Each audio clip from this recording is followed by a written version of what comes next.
Y el domingo pasado, abordando esta palabra tan tal vez sencilla que tú puedas decir, tal vez simple si tú quieres, pero tan interesante porque engloba tantas cosas. Yo te explicaba, hermanos, que es importante tener cuidado en el contenido de nuestras palabras. De hecho, en la introducción, no, más bien en el tema que desarrollé y lo que estoy tratando de introducir el día de hoy, es que yo te hablaba que en el contenido de nuestras palabras nosotros tenemos que ser muy respetuosos en la forma en la que admiras a Dios, en la forma en la que confiesas tu devoción, en la forma en la que nosotros declaramos muchas cosas a Dios y muchas veces pasamos inadvertidas nuestras palabras delante de Dios. ¿Será posible que eso signifique admirar genuinamente a Dios? Lo llegaba a preguntar y pusimos por ahí algunos ejemplos que claramente el apóstol Pablo nos revela en la carta a los Corintios, capítulo 14 y 13. Hablaba de cantar, por ejemplo, con entendimiento. Nos habla de orar con entendimiento. Y hablábamos también de unas palabras del del rey David. Y yo quiero hacer un paréntesis aquí, porque yo dije que estas palabras eran del sacerdote Esdras. Y me equivoqué, es que me fui con la inercia, ¿no? El que escribió ese libro fue el sacerdote Esdras. Pero las palabras del libro de Crónicas, capítulo 29, versículos 11, fueron de David. De ahí, hermanos, que nosotros podemos ver cómo, en este caso David, el salmista también, exaltaba el nombre del Señor de una manera inteligente, de una manera entendible, de una manera que él era, comprendía, vaya, lo que estaba declarando con sus labios, con su corazón. Y yo no sé si recuerdas, pero yo hice una advertencia nada más. Una advertencia que tiene que ver precisamente con la forma en la que nosotros nos presentamos declarando que somos admiradores de Dios, que somos personas que estamos admirados de Dios por la forma en la que Él obra en nuestras vidas y sigue obrando en nuestras vidas a lo largo de tantos años y nos sigue teniendo paciencia hasta el día de hoy. Y medité en dos puntos. Primero, en el contenido de nuestras palabras, y segundo, en que necesitamos ser sinceros y reconocer si nuestra admiración por Dios es genuina, si nuestra admiración por Dios es sincera, porque necesitamos, ojo con esta palabra que te voy a decir, aprender a admirar con devoción, con sinceridad, de manera correcta a Dios, a quien tú y yo servimos, y quien Él desea que tu servicio no sea mecánico, que tu ofrenda no sea una ofrenda presentada a la ligera, sino que en realidad seas sensato, seas entendido en cada palabra que profeses, en cada servicio que presentes, en tu devoción personal. De ahí, hermanos, que yo quiero seguir abordando advertencias. ¿Por qué? Porque yo te quiero comentar algo. Yo estoy diciendo que necesitamos nosotros como creyentes admirar genuinamente a Dios, y eso abre una posibilidad de que seguramente, incluso seguramente tú te estás preguntando, existe una posibilidad de que no admiremos de manera genuina a Dios. Es decir, existe la posibilidad de que si yo estoy diciendo que que necesitamos aprender a admirar genuinamente, lo seguro es que tú pienses, posiblemente no estamos haciendo o presentando una devoción correcta a Dios. Y es lógico que pienses así. De ahí que la advertencia que estoy tratando de presentar va en ese sentido. Va en el sentido de entender lo que estamos declarando. Y qué bueno, si tú te hiciste esa pregunta, qué bueno que te la elabores. Porque es necesario que te preguntes si verdaderamente tu adoración es genuina a Dios. Yo te lo decía el domingo pasado, admiramos a Dios, no somos fans de Dios. Incluso lo voy a abordar después, no estamos fascinados por la palabra, nosotros estamos asombrados. Su palabra nos ha enamorado, nos ha cautivado, no nos ha hechizado, hermano. No, su palabra nos ha enamorado, nos ha hecho que nos prendamos y que lo que hagamos nosotros sea obrar en consecuencia. De ahí que necesitamos entender, hermanos, que nuestra admiración por Dios debe de ser firme, debe de ser decidida, debe de ser con entendimiento, debe de ser correcta. Y obviamente existe la posibilidad de que si no está siendo genuina, nosotros tengamos que meditar en la forma en la que estamos presentando nuestra devoción a Dios.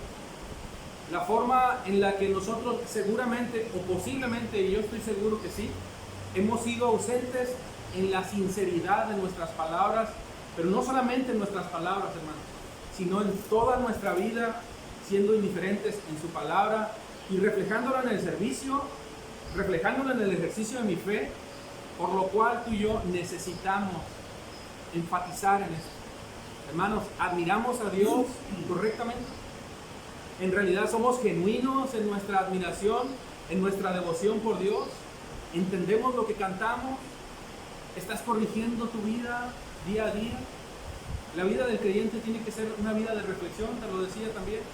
No podemos nosotros vivir y dejar que pasen los días, el tiempo, los meses, los años quizá, y sabemos que traemos cosas en nuestro corazón que venimos arrastrando, pero no venimos corrigiendo.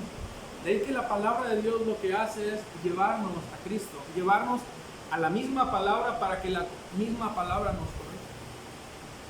Hermanos, el capítulo 12 del libro de Romanos, yo lo he leído muchísimas veces y creo que esta es una muy buena oportunidad de volverlo a leer. Pero déjame, te lo leo y medita en estas palabras.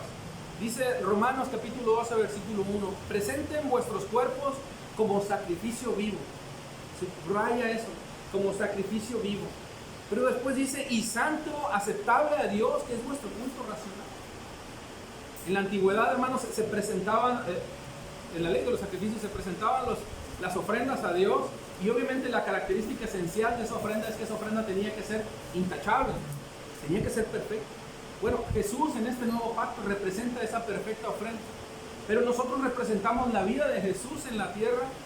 Por lo tanto, nosotros, al representar la vida de Jesús en la tierra, representar sus enseñanzas, su doctrina, estar fielmente y fervientemente arraigados a lo que Él nos enseñó, nosotros somos una ofrenda para Dios. Debiéramos nosotros reflejar a Jesús.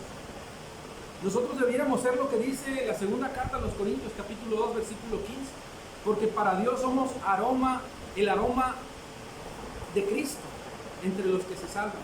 Porque para Dios somos el aroma, o en otra versión que dice la fragancia de Cristo entre los que se salvan. Yo te pregunto, hermanos, tal vez suene un poco jocosa esta pregunta, ¿no? ¿Qué olor nosotros nos encontramos expidiendo en nuestras vidas el día de hoy? Si tu fragancia debiera ser la de Cristo en tu vida, respondiendo de una manera bíblica en cada decisión, en cada servicio, en cada palabra que expides, la pregunta es cómo este mundo te identifica a ti. ¿En verdad te ve como esa fragancia de Cristo?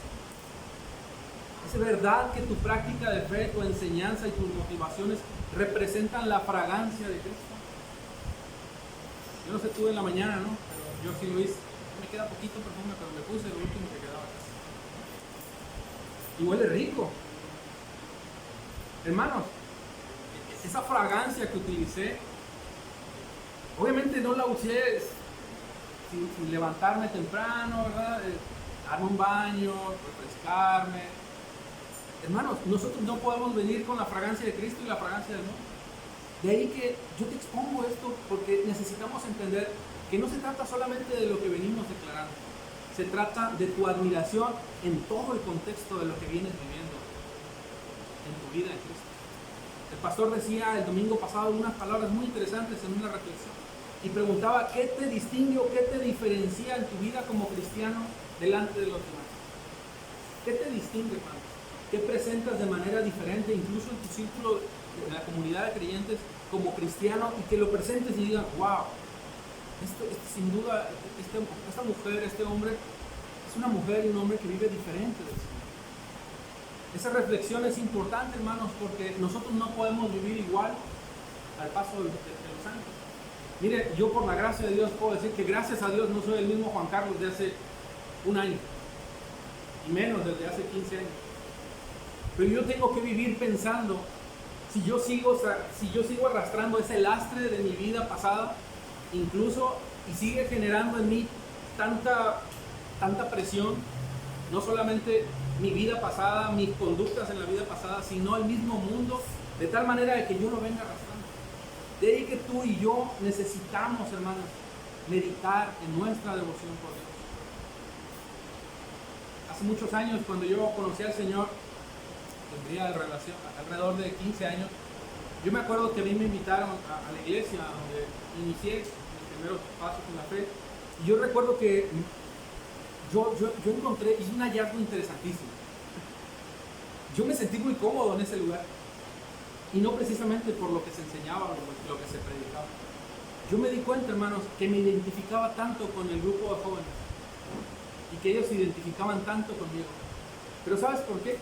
Porque lo que yo veía ahí es que se hablaban chistes groseros, motivaciones similares a las mías, muy apegados a las motivaciones de cualquier joven, ¿no? Chamaco de 15 años. Hablaban igual que yo, tenían expectativas similares, sus vidas eran sumamente reprensibles. Y hay algo que yo recuerdo de una manera muy enfática, la vida de los líderes de esa iglesia. Obviamente me reservo, ¿no? Pero no era muy diferente tampoco. El resultado de esa vida, hermanos, provocó en mí un confort, provocó en mí una adoración indigna de mi Señor. No solamente me llevó a confesar su nombre de manera, como te decía, ¿no? Hablar, prometer, confesar, servir incluso mecánicamente o cantar sin entendimiento, incluso hasta evangelizar, sin entender. ¿A dónde te quiero llevar con esto, hermanos? Que nosotros necesitamos, si somos verdaderamente hombres y mujeres que viven, que buscan vivir una vida en devoción con su Señor, si decimos que admiramos a Dios sentado en su trono y que anhelamos y deseamos su soberanía, nosotros tenemos que meditar en la forma en la que estamos viviendo. No solamente en lo que estamos nosotros hablando y profesando delante de Dios. Así que estoy seguro que tú te vas a hacer estas preguntas que yo me hice.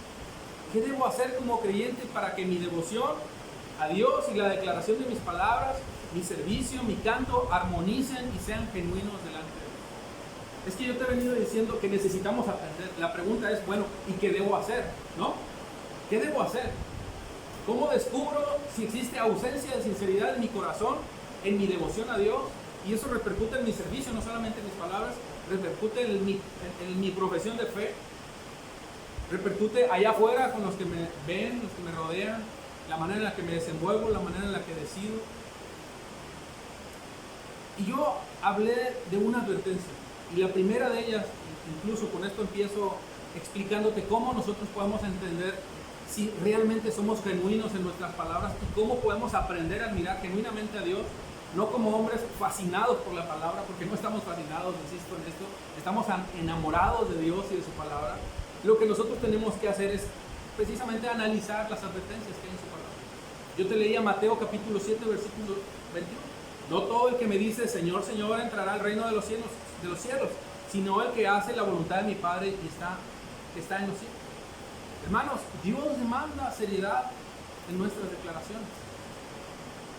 Dios revela, hermanos, que su palabra es recta y es seria desde el inicio, desde el Génesis hasta el Apocalipsis. Tú no ves que su carácter es flexible, tú no ves que en su palabra hay doblez, tú ves que en su palabra hay propósito, hay verdad, hay rectitud.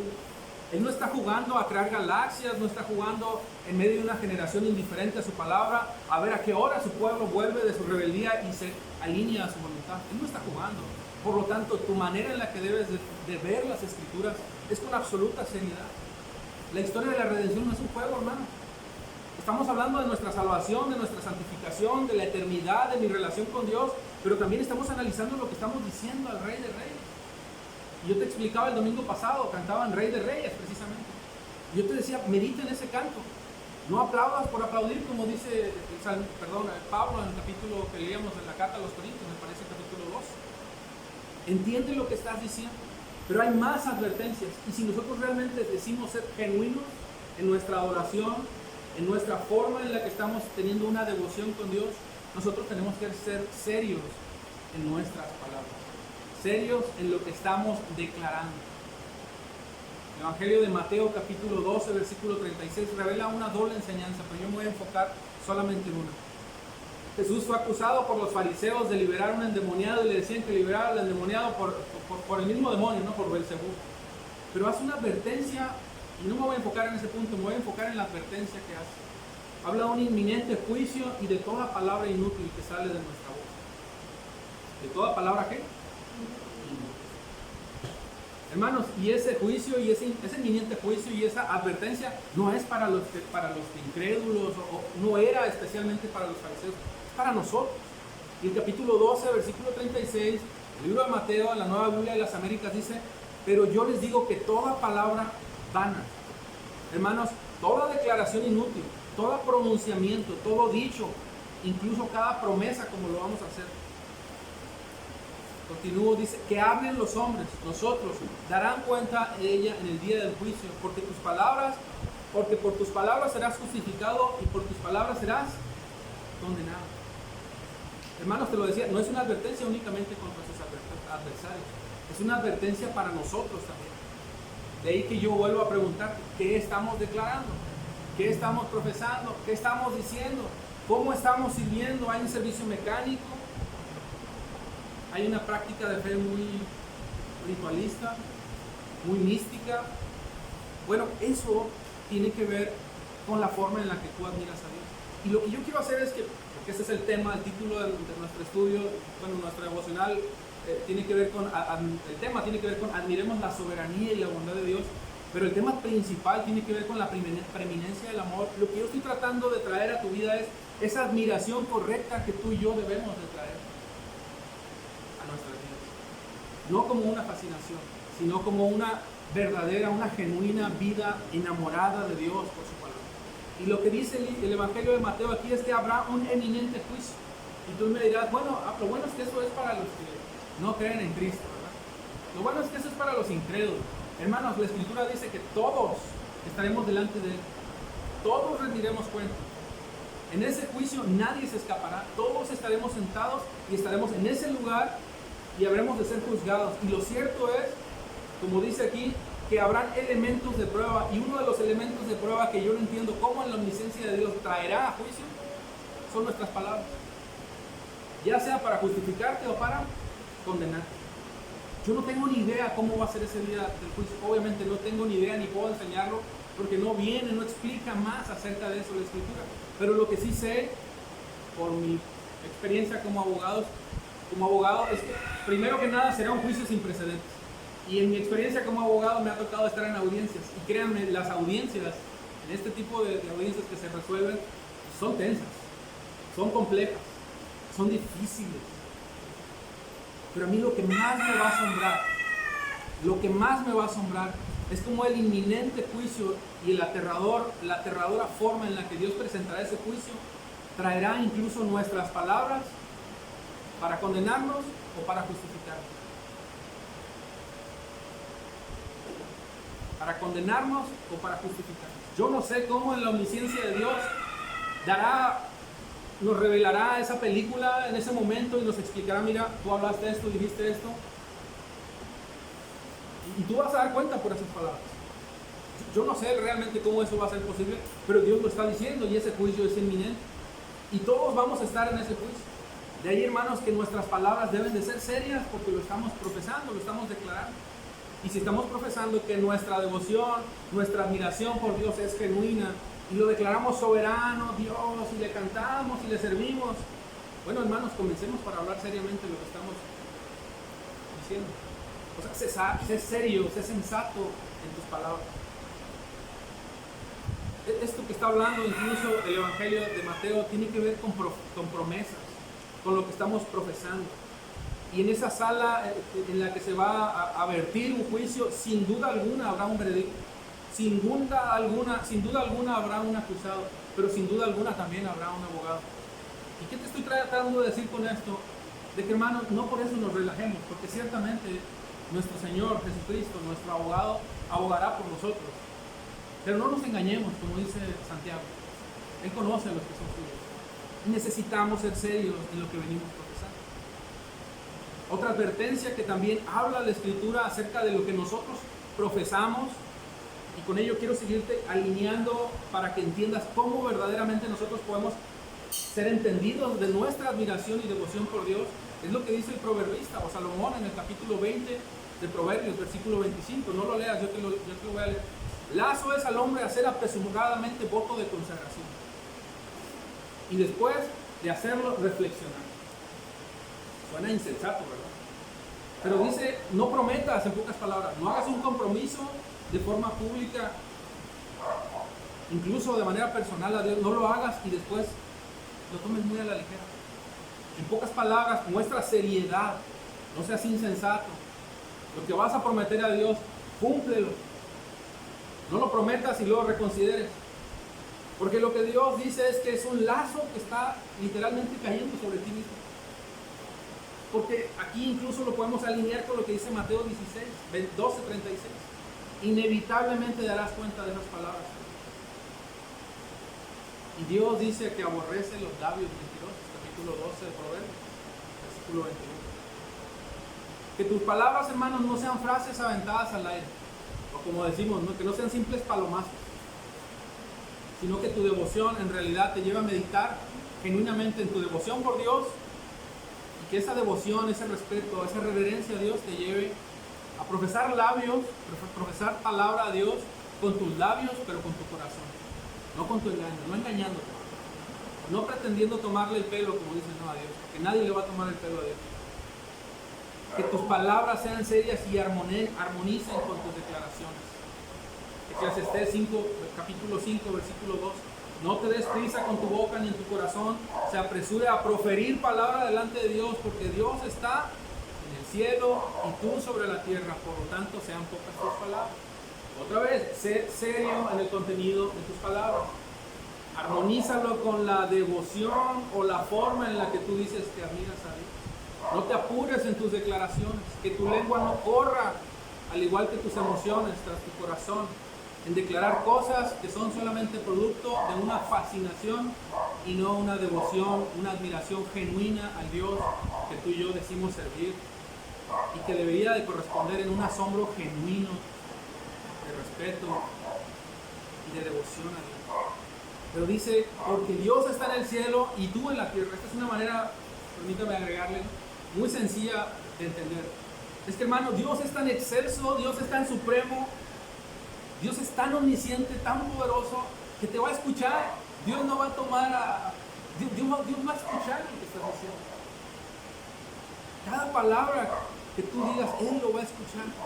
Pero Él es tan soberano y tan grande, y tú eres tan insignificante, tan finito, tan mortal y tan débil. Y lo que tú estás tratando de hacer, cuando haces eso, ya sea de manera inconsciente, es burlarte de Dios. Vuelvo a decirte, no juegues con tus palabras. Que tu servicio verdaderamente represente tu devoción a Dios. Son serias advertencias. Está acabando el tiempo, no voy a abordar muchas más. Pero mi intención, hermanos, no es promover un silencio, un enmudecimiento aquí, ¿verdad? Y que ratito no estemos cantando. ¿Por qué? Porque el hermano dijo que no cantemos. Bueno, no dije no cantemos, pero que usted diga, no, tengo miedo de proferir palabra o declarar palabra a Dios. No es mi intención que todo el mundo se quede callado en la alabanza o en la oración. Cántele de su grandeza, adore a Dios, confiese el nombre de su Señor, proclámelo con sus labios, pero sobre todo con su entendimiento, con su corazón, siendo sensato, reconociendo que Él es Rey, que es soberano y que te estás dirigiendo al Rey de Reyes y Señor de Señores. Admírale en su carácter y que su carácter nos coloque de rodillas, viviendo con temor a su palabra, con devoción y seriedad. Es decir, hermanos, que el resultado de nuestro asombro por Dios se traduzca no en una fascinación, te decía, sino en palabras coherentes. Pablo dice, os ruego, hermanos, por la misericordia de Dios, que presentéis un sacrificio santo, vivo y agradable, que es vuestro culto. ¿Qué cosa? Racional. Porque ese culto racional es la forma correcta en la que tú adoras a Dios. Que ese culto racional, que esa oración racional a Dios, verdaderamente sea coherente. O sea, que sea genuina en palabra, en entendimiento, en fe, en todo lo que haces. En tu práctica de fe, en el servicio que presentes, que no presentes un servicio mecánico, que no seas dirigido por tus emociones. Y mire, yo entiendo que ese punto puede ser delicado porque sumamente estamos ligados a nuestras emociones. Y Dios no está peleado con las emociones. Dios no está peleado con las emociones. Lo que quiere es que alinees tus emociones a la Escritura y que la Escritura te dirija a Dios, no que tus emociones te dirijan a una práctica mística, a una fe mística, o a una práctica ritualista, yo qué sé, para que tú te conectes o encuentres a Dios.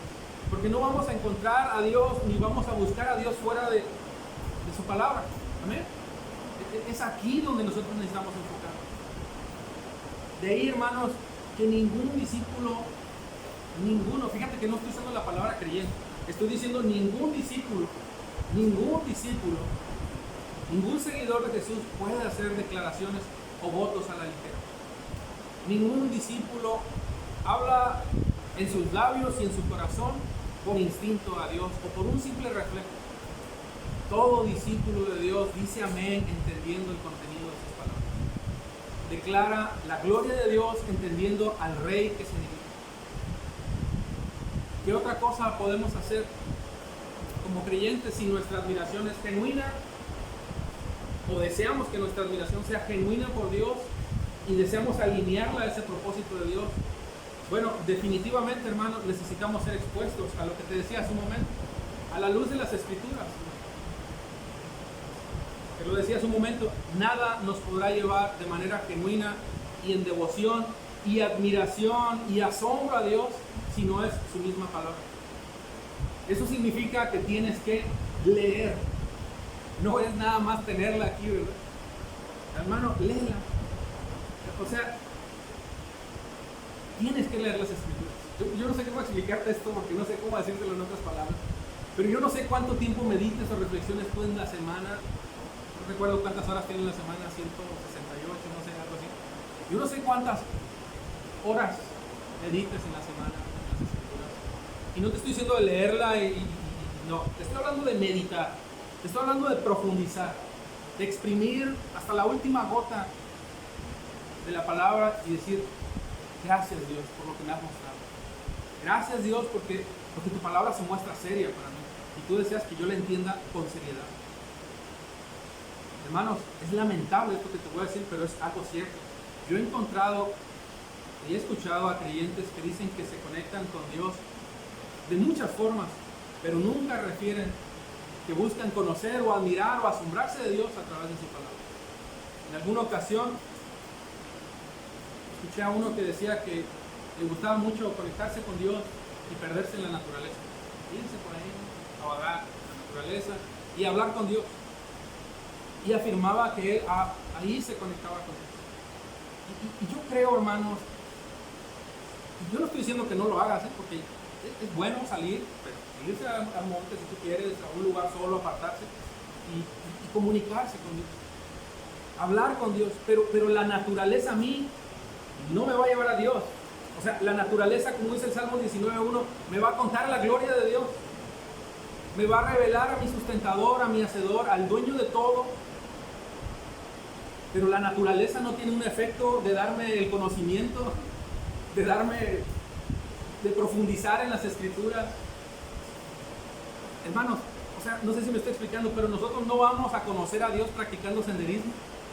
O sea, no vamos a conocer a Dios siendo aventureros en el mundo. Lo que Dios quiere es que te pongas a leer las Escrituras. Que te pongas a leer las Escrituras. Que la leas en serio. Que insistas de manera genuina en tu corazón leyendo. Porque nosotros somos discípulos del Señor. Nosotros más, y voy a hablar de eso más adelante, ¿no? Porque somos creyentes, pero más que creyentes somos discípulos. Y hay una gran diferencia y lo voy a abordar después. Porque un discípulo de Dios, hermano, no está buscando cosas místicas o fascinaciones allá afuera para ver cómo conectarse con Dios. Yo no me quiero conectar con Dios, yo quiero estar enteramente en su presencia. Y no voy a estar enteramente en su presencia si no es a través de la palabra. Hermanos, no somos deístas. O sea, nosotros no solamente creemos en Dios y nos olvidamos de su palabra. O como esos que se quieren conectar con Dios a través de la fascinación de las cosas naturales. O sea, se consideran panteístas, ¿no? Es una expresión de que quieren conectarse con una energía inexplicable, con una energía que los une a Dios con las cosas creadas. No, hermanos, nosotros somos 100% bíblicos y necesitamos leer la palabra para entender a Dios genuinamente. De ahí que insisto, lee su palabra. Lee su palabra. Y eso yo sé que tal vez pueda generar un cierto conflicto, ¿no? Porque culturalmente, sobre todo a los mexicanos, nos da conflicto leer. Pero hermanos, tendrás que luchar con tu debilidad cultural y con la debilidad de tu carne. Porque ciertamente también hay oposición en nuestra carne, en el mundo, en nuestro enemigo que desea que tú no leas la verdad. Y nuestra mente debe estar sujeta a la mente de Cristo, no a las cosas de la carne. Porque nosotros no podemos tener la mente de Cristo y la mente del mundo. Nuestra mente es la mente de Cristo y no podemos nosotros fascinarnos por las cosas del mundo, sino que tenemos que sujetar nuestra mente y llevarla a Cristo y someterla a Cristo. Wow. con esto voy a terminar porque ya me gané tiempo. Pero lo cierto es que cuando su palabra está ausente en el corazón del hombre, hermanos, hay muerte, hay ceguera, hay falta de dirección. Pero a mí me resulta sumamente doloroso y de veras me duele en mi corazón imaginar o pensar que pudiera haber quienes dicen ser cristianos y seriamente ni siquiera lean las escrituras en la semana, ni siquiera mediten en la palabra, que no la anhelen, que no tengan sed de conocerle, de escucharle y de admirarle a Dios. Si es tu caso, hermano, necesitas meditar en esto. Necesitas meditar incluso en tu nuevo nacimiento y venir en arrepentimiento a Dios y pedirle perdón. Dios, ayúdame a admirarte a través de tu palabra. Ayúdame a encontrar a Cristo en todo lo que tú me estás revelando en tu palabra. Que esa sea nuestra tarea para esta semana. Que nuestra devoción por Dios, hermanos, verdaderamente sea genuina y que la busquemos encontrar, obviamente a través de su palabra, obviamente mirando a Cristo. Somos discípulos del Señor y eso exige seriedad en lo que estamos haciendo. Amén. Padre Santo, cuán asombrosa, Dios, son tus palabras. Cuán maravilloso, Dios, es todo lo que tú expones en nuestras vidas con el propósito de que la vida del ser humano, Señor, caiga genuinamente de rodillas delante de ti.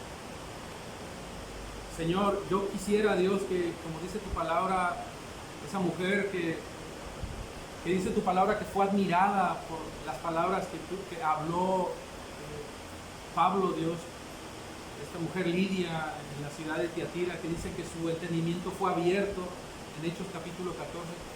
Yo te ruego, Dios, que esa verdad sea también una verdad en nosotros, para que ese entendimiento de tu palabra nos lleve a meditar, a reflexionar en la forma en la que nos estamos presentando delante de ti, en la forma en la que estamos sirviendo, en la forma en la que nos estamos dirigiendo, no solamente de labios, Señor, sino de corazón, con seriedad, Señor, como lo que somos, discípulos, no fascinados por tu palabra, sino admirados, Dios, por lo maravilloso, lo bondadoso, lo fiel, lo recto y justo que tú eres.